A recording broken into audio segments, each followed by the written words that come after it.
आज गिरिडीह विद्यालय तिलिया डैम के खिलाफ अनिश्चितकालीन धरना में बैठे अभिभावकों, खास करके निजी विद्यालय संघर्ष समिति की ओर से जो 9 दिन से अनिश्चितकालीन धरना चल रही थी, आज डीओ की अध्यक्षता में प्रखंड मुख्यालय में वार्ता हुई।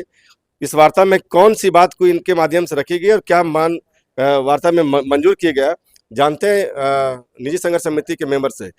सांदे जी, क्या आपका मांग था और किस बिंदु पर आपका चर्चा हो पाया?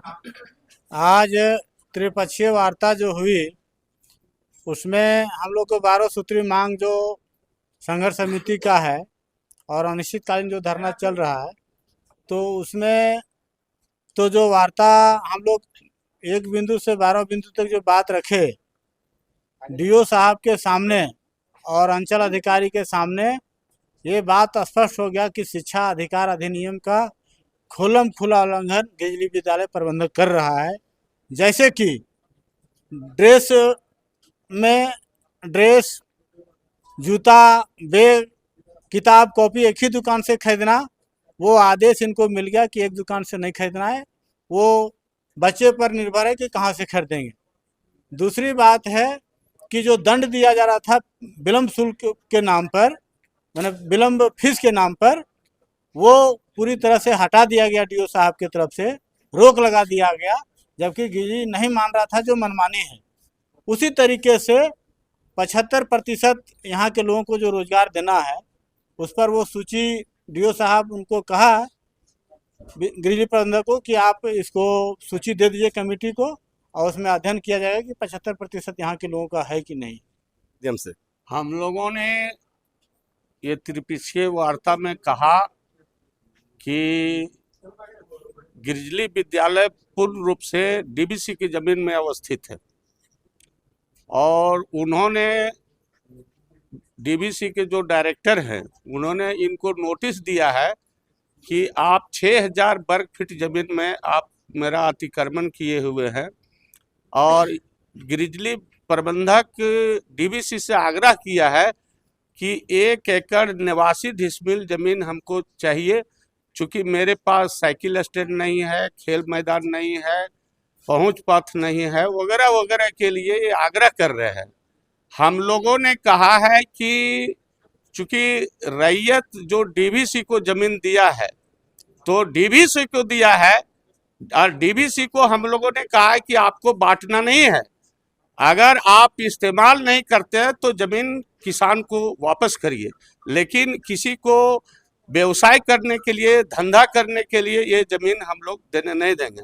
इसलिए हम लोगों ने कहा है कि जो स्थानीय बच्चे हैं उन बच्चों को 50% आपको छूट देना ही होगा, क्योंकि जमीन डीबीसी की जमीन है और डीबीसी की जमीन वो आम जनता की जमीन है, और आम जनता के जमीन पर जब स्कूल चल रहा है तो 50% उसमें बच्चों को छूट देना ही होगा। बाकी मांगों पर वो सहानुभूति पूर्वक विचार हुआ है, और विचार करने के बाद में डीसी साहब वो कमेटी बना रहे हैं। कमेटी में हम लोग अपना पक्ष रखेंगे, प्रबंधक अपना पक्ष रखेगा। वो विभागीय मामला है, लेकिन हमारा कमेटी का, निजी संघर्ष समिति का फैसला है कि हम लोगों को 12 सूत्री पर मांग पर विचार नहीं होता है, लिखित आश्वासन नहीं मिलता है, और खास करके स्थानीय बच्चों को 50% छूट नहीं दिया जाता है, तब तक आंदोलन जारी रहेगा। मतलब आज 9वां दिन है आंदोलन आपका, निश्चितकालीन जो धरना प्रदर्शन का वो जारी रहेगा। तो ये देख रहे थे कि निजी विद्यालय संघर्ष समिति के मेंबर्स आज प्रखंड मुख्यालय चंदवारा में आए हुए थे और इनकी 12 सूत्री मांगों पर विचार किया गया, लेकिन कुछ मांगों पर सहमति बनी है, कुछ मांग अभी भी इनका बाकी है।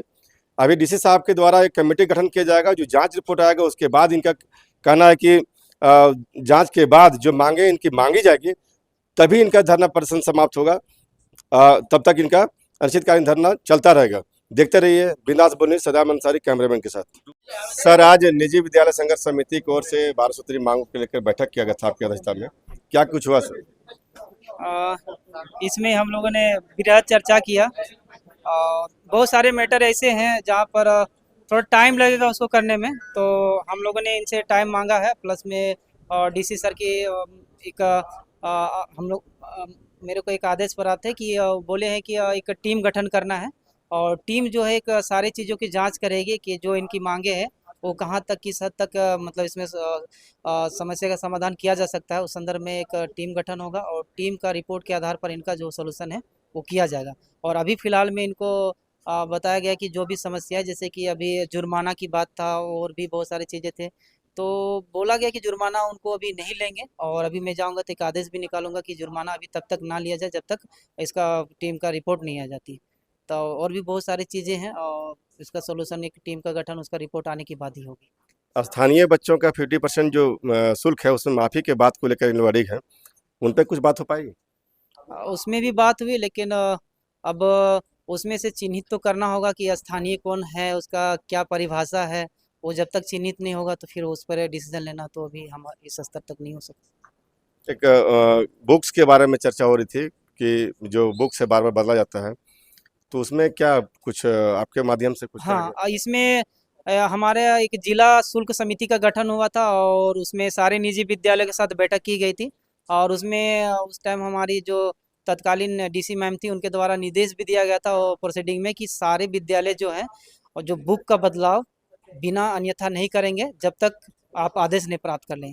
तो और एक शुल्क समिति भी जिला मतलब विद्यालय स्तर पर गठन है, उनके आदेश के आधार पर ही आप बुक वगैरह चेंज करेंगे और जो भी बुक चेंज होगा वो सीबीएसई के नॉर्म्स के आधार पर ही चेंज करने का आदेश दिया गया था। चलिए धन्यवाद।